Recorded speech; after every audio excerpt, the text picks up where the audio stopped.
Welcome back to the channel, guys. No Ivory Tower Economics is going to take a while to get used to.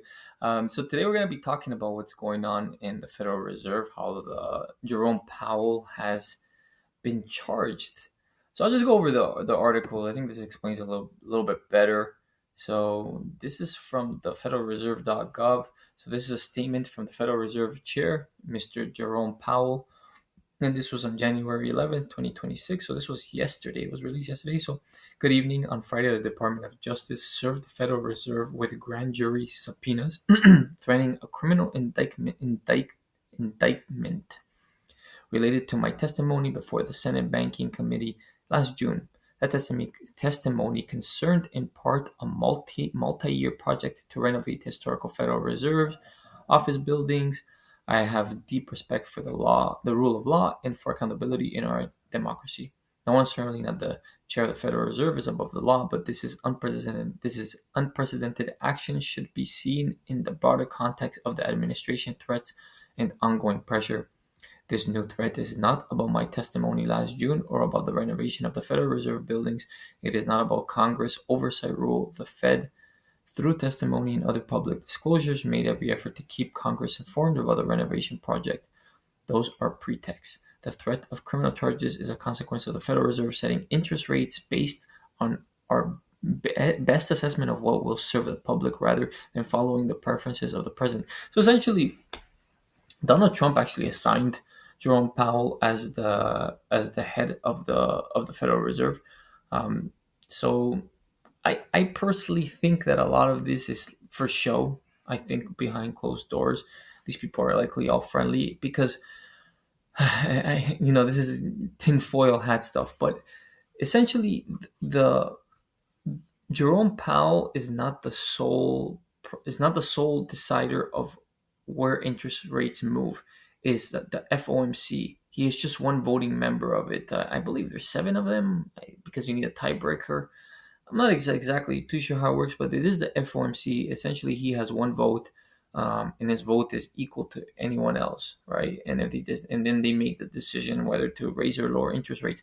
But this kind of goes back to a video that we were talking about previously in a couple of videos ago or a couple of weeks ago, and this has to do with the Fed funds rate. And the Fed funds rate is the overnight lending rate that the Federal Reserve has with banks. So what banks lend when they lend money to each other is their overnight lending rate or their short-term lending rate, and it's currently sitting. And remember, they recently lowered it by, I think it was 25 basis points, and right now it is sitting at 3.72. So that's the Fed funds rate, the overnight lending rate.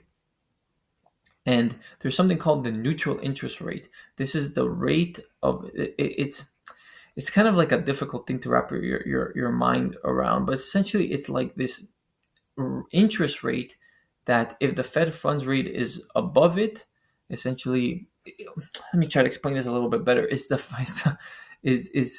The interest rate is a theoretical interest rate that if the Fed fund rate is at that level, the economy is neither accommodating or restrictive. So it means that the economy is not growing or constricting, essentially, if the Fed funds rate and the neutral rate are essentially at the same spot. In order for the economy to grow, the Fed funds rate needs to be below the neutral interest rate. And it is said that the closest thing to the neutral interest rate is the 2-year bond yield. So right now, the 2-year bond yield is sitting at 3.5%. So as you could see, the lowering of the Fed funds rate a couple of months ago, I think it was in December, beginning of December, it's so close to it that it doesn't really make much of a difference. And the effects of the Federal Reserve lowering the Fed funds rate by 25 basis points, if my memory serves correctly, you're not really going to see the effects of this in the real economy for like another 6 months, maybe even a year. And you know what? The uneducated economist talks in a very, very articulate and speaks about this stuff a lot better than me. I'm just trying to really wrap my brain around it. It makes sense, but explaining it is a different story. So I'm trying to do my best to explain it. But essentially right now the economy is kind of just neutral. It's not based off of this. If the Fed fund, if the neutral rate is truly more or less where the 2-year bond yield is, the economy is neither restrictive or accommodating. So it's not really doing anything. It's just kind of really just moving sideways. So maybe it's what would be called stagflation. Um, Now, maybe if you look at it like if you look at the economy from like very specific sectors, there probably isn't stagflation, but it's just kind of like an overall thing. Um, so that's very interesting. I've heard, I've read. I don't think I've heard this, but I've read that in order for the economy to be accommodating, for it to be growing, and for the lowering of interest rates to actually have a stimulating effect on the economy. Sorry, I need to sneeze. The Fed funds rate needs to be, I've read accounts, it needs to be 3% below the theoretical neutral interest rate. And this neutral interest rate is very interesting because it's not something that you could identify right now. The Federal Reserve has something called M-Star, and it's something that they use to look back 6 months to have an idea of where the interest rate, the neutral interest rate, was 6 months ago. So it's very difficult to calculate where it is. So yeah, so I've heard or I've read that the Fed funds rate actually needs to be about 3% below the neutral interest rate. In this case, the 2-year yield, that is the closest approximation to where the neutral interest rate is currently in the economy. So you can't even get down 3%. So that means that we would need to get to 0.5 or 50 basis points Fed funds rate. So pretty much back down to zero. And I think the likelihood of that happening right now is very unlikely, because I think part of this game that the Federal Reserve and the President of the United States are doing, it's kind of creates a lot of uncertainty in the markets. And the markets do not like uncertainty. They like to know exactly what's going on, because then people know what kind of decisions they need to make. Right now, what's going on, it's kind of like a game of cat and mouse, where it makes it seem like, is Jerome Powell going to even be the chair of the Federal Reserve in 6 months, or even like next week? We don't know, right? So that creates uncertainty in the markets, and this increases inflation expectations. When you increase inflation expectations, it actually pulls the neutral interest rate higher.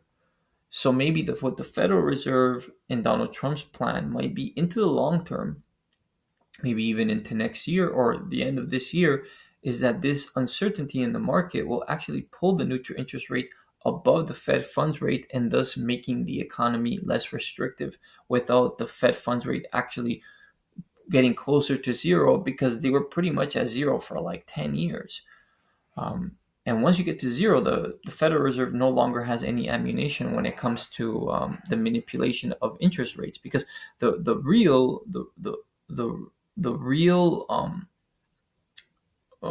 strategy that the Federal Reserve has in order to stimulate or control the economy to a large extent is their words, their communications about what they're going to do. It is not actually the adjustment of interest rates. It doesn't really do much anymore, because it got so close to zero that they pretty much ran out of ammunition. And again, this is a heavy topic. I'm not doing a great job of explaining it. I hope people could understand it. But check out The Uneducated Economist. He is fantastic. I've learned a lot of stuff watching his channel over the years, and I can't give him any more credit. Like, I try to really give him, his props in recognition, because he has helped me out a lot in the way I look at the economy, and I think he has it bang on. He really explains it in a way that that no one else really does, in my opinion, and yeah, he does a fantastic job. But yeah, so this is very interesting to see what's happening right now with Federal Reserve, and I think it's a little bit of a show. I don't really think these people really dislike each other. They dislike each other in front of camera. These people are all friends behind closed doors. Anyways, that's it for today. It's a little bit of kind of a different subject matter that I like to keep an eye on. And yeah, I hope you guys enjoy this kind of switch up. Not talking about Bitcoin today, and yeah, maybe we'll do a Bitcoin video tomorrow. Anyways, again, if you're liking the content, subscribe. Content. Subscribe, like the video, dislike the video if you don't like it. Leave me a comment down below what you'd like or dislike. And I'll see you guys next time. Take care. Bye.